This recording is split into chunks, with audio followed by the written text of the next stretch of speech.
as you proceed to find out who you are by filling out questionnaires and what have you, and who you actually might think you are, well, you're going to find that there is a danger involved in all of that as well. The danger is not apparent.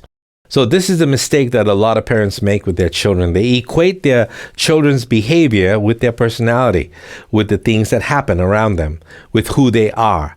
And that's not good, and that's not correct. You need to separate the behavior from the person. Therein lies the danger of categorization and self-fulfilling prophecies.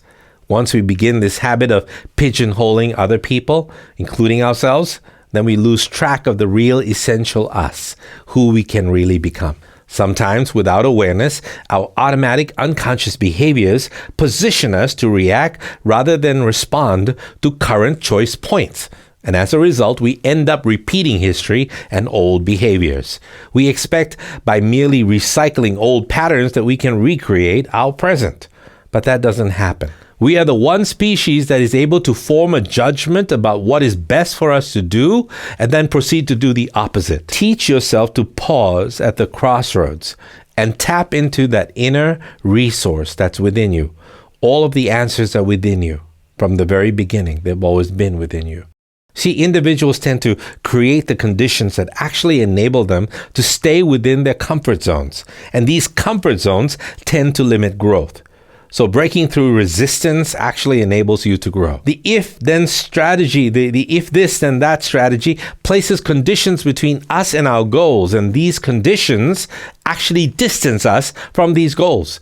The conditions become more important than the goals. And perhaps we don't really want these goals. Maybe we want something that can keep us in our comfort zones.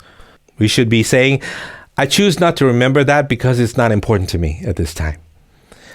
My God, how situations will clear up very quickly at that time. Relationships will square themselves out at that time. There are always choices. The person who raises their hand in any argument is the person who chose to run out of choices. And as long as you're alive, you always have choice. I remember a conversation with my ex-wife when we were just starting out with not a lot of money. And I said to her, I think it's time that maybe you got a job as well, just for the time being, at least for the next few months, so that we can take care of the new expenses coming up with the new child and everything else. And she turned to me and said, you know, that's your responsibility. You're the husband. That's your job. I have my job to look after the kids. Needless to say, that was the beginning of the end of that relationship, and things took a turn for the worse as time went on.